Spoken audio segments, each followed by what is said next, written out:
नमस्कार दोस्तों, क्या हाल है आपका? जैसे कि मैंने पहले अपनी एक वीडियो बनाई थी कि बैड वाइफ़ कैसी होती है, उनकी मैंने कुछ आदतें बताई थी। उसी तरीके से ये मेरी वीडियो है कि बैड हस्बैंड कैसे होते हैं। क्योंकि मेरी जिस वीडियो पे बहुत सारे ऐसे कमेंट्स आए थे कि आप बैड हस्बैंड के ऊपर भी वीडियो बनाओ और मैंने उसमें प्रॉमिस किया था कि मैं बैड हस्बैंड के बारे में भी आपको बताऊँगा। सो ये मेरी वीडियो है कि बैड हस्बैंड में ऐसी 7 कौन-सी गलतियाँ होती है जो उनको नहीं करनी चाहिए। सो जो फर्स्ट गलती है वो है हस्बैंड अपने वाइफ के साथ टाइम नहीं बिताते, कोई एफर्ट ही नहीं करते क्योंकि हस्बैंड अपने काम में इतना बिज़ी रहता है, अपने जो वर्क है इसमें इतना बिज़ी रहता है कि उसकी वजह से वो अपनी वाइफ अपनी जो मैरिज लाइफ है उसको भूल जाता है, अपनी वाइफ को टाइम नहीं दे पाता और कुछ टाइम ऐसा गया है कि वो अपनी वाइफ की डेट ऑफ बर्थ भूल जाता है, अपनी मैरिज एनिवर्सरी भूल जाती है, बच्चों को डेट ऑफ बर्थ भूल जाते हैं। तो मतलब ये कई चीज़ जो भूल जाता है उसी वजह से जो उनका फैमिली डिस्प्यूट है वो बढ़ता चला जाता है और जब वो इस रिलेशन को नहीं समझ समझ पाते तो उनके बीच में झगड़े स्टार्ट हो जाते हैं। सो दोस्तों मैं यही चाहूँगा कि अपनी वाइफ के साथ टाइम स्पेंड करना बहुत ज़रूरी है। उनको क्वालिटी टाइम अपने दिन में कुछ घंटे निकाल कर ज़रूर देने चाहिए। और दूसरी बात ये है कि बैड हस्बैंड क्या सोचते हैं, वो अपनी वाइफ से ज़्यादा उम्मीद रखते हैं। वो हमेशा ये सोचते हैं कि वाइफ उनसे उनसे वैसे ही प्यार करे जो पहले करती थी। और जो उनको ये अंदाज़ा नहीं होता कि उस टाइम पे पहले बच्चे नहीं थे और अब बच्चे हो चुके हैं और बच्चों की वज़ह से वाइफ़ बच्चों में ज़्यादा इन्वॉल्व हो चुकी है और ब उनको भी प्यार देना ज़रूरी होता है। तो वो सोचते हैं कि वाइफ़ जो पहले थी वो अब भी वैसे ही उसको सोचते हैं कि वो ऐसे ही प्यार करे उनको। इसी वज़ह से वो ये बाद में ये बोलने लग जाते हैं कि वाइफ़ हमारी बदल चुकी है, वो हमें अच्छा मतलब अच्छी नहीं लगती है। क्यों नहीं लगती है? क्योंकि उसको ये लगता है कि अब वो उसको वैल्यू नहीं दे रही है। सो दोस्तों आप उनको समझना चाहिए हस्बैंड को कि वाइफ जो है वो भी हालात के साथ बदल जाती है। इसी वजह से हस्बैंड को ये समझना चाहिए कि अगर वो थोड़ा चेंज हो रहा है तो उसकी वाइफ भी चेंज हो रही होगी और हालात भी चेंज हो रहे हैं, तो उनको उस माहौल में एडजस्ट होना ज़रूरी है। दोस्तों जो तीसरी है वो बहुत ही बेकार बैड हैबिट है हस्बैंड की, जो कि बिल्कुल नहीं होनी चाहिए। वो अपनी वाइफ की बिल्कुल भी वैल्यू नहीं समझते हैं। वो उनकी इंसल्ट करते हैं, उनका मज़ाक उड़ाते हैं। वो कोई भी ऐसा मौका नहीं छोड़ते कि वो उनके जो पेरेंट्स होते हैं उनका मज़ाक उड़ाए या उनकी इंसल्ट करे। और वो एक और अपने जब भी अपने घर में कोई डिस्प्यूट होता है, जो उसकी मदर उस अपनी उनकी वाइफ से कोई बहस होती है, तो हरदम वो अपने अपने घरवालों का ही साथ देता है, अपनी वाइफ का साथ नहीं देता है। और एक और बात, जब भी उनको मौका मिलता है कहीं दूसरों के सामने अपनी वाइफ को नीचा दिखाने का, तो वो मौका नहीं चूकते हैं और उसको हरदम इंसल्ट करते रहते हैं। ये दोस्तों ये बहुत ही बेकार बात है, ये बहुत ही बैड हैबिट है जो कि हस्बैंड को समझ लेनी चाहिए और इसको हरदम जल्दी जितना जल्दी हो उसको सुधार लेना चाहिए क्योंकि वाइफ इस चीज़ को हमेशा नोट करती है और ये बात उस पे उसके बिल्कुल दिल में लगती है कि उसने मेरी कोई वैल्यू नहीं रखी है। इसी वजह से कोई वाइफ अपना और भी गलत डिसीज़न ले सकती है। सो दोस्तों इसको ज़रूर सुधारना चाहिए। चौथी बैड हैबिट दोस्तों हस्बैंड की ये होती है कि वो अपनी वाइफ को चीट करता है।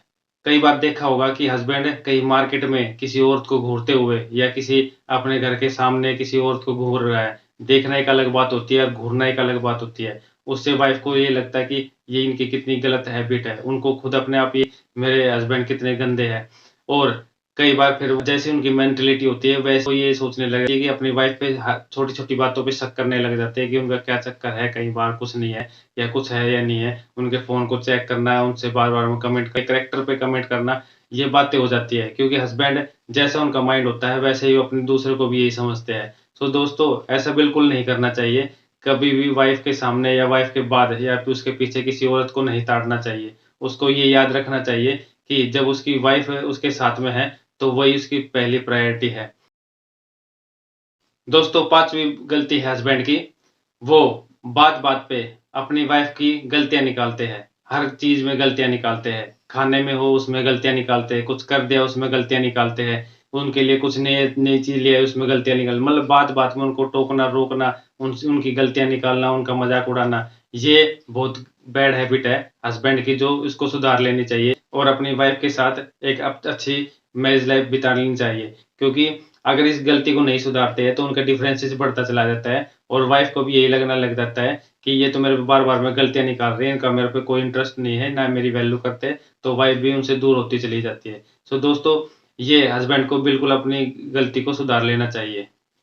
और दोस्तों, अब छठी बात है, बैड हस्बैंड वो होते हैं जो सिर्फ अपने बारे में सोचते हैं, अपनी वाइफ के बारे में बिल्कुल नहीं सोचते। हर जगह पर ये सोचते हैं मैं ये हूँ, मैं वो हूँ, मैं ये हूँ, मैं वो हूँ। हरदम अपने आप को मैं करके बुलाते रहते हैं। जब देखो अपनी तारीफ करते रहते हैं, अपने बारे में सोचते रहते हैं। कुछ लाना हो तो अपने बारे में अपने लिए लेके आते हैं। वाइफ की कोई चिंता ही नहीं करते, वाइफ को कोई वैल्यू नहीं देते। तो वो हरदम अपने आप में ही रहते हैं और कभी भी वाइफ को कोई अहमियत नहीं देते। सो दोस्तों, ये एक बैड हैबिट है हस्बैंड की, इसको जल्द से जल्द सुधार लेना चाहिए। और लास्ट है सातवीं। सातवीं जो बैड हैबिट है वो है, हस्बैंड हरदम अपनी वाइफ को ऑर्डर देते रहते हैं कि तुम मेरे लिए ये ले आओ, तुमने मेरे लिए ये कर दिया, तुम मेरे लिए वो लेके आओ। मतलब छोटी छोटी बातों पे ऑर्डर, हर चीजों पे ऑर्डर। उसको एक तरीके सर्वेंट ट्रीट करते हैं, जबकि ऐसा नहीं करना चाहिए। जो वाइफ होती है वो प्यार की भूखी होती है, उसको चाहिए प्यार। अगर हम उससे प्यार से बोलेंगे तो जो चीज़ हमारे लिए वो अच्छे से बनाने, जो फोर्स से बनाने वाली थी, उसको और अच्छे से बना के ले आएगी और वो बढ़िया से पेश करेगी। यानी हमें कभी भी ऑर्डर नहीं देना चाहिए, कमांड नहीं देने चाहिए। हम किसी आर्मी में नहीं है या किसी और जगह नहीं है जहाँ हम उनको कमांड दे या उनको उनसे ऑर्डर दे के अपने काम करवाए।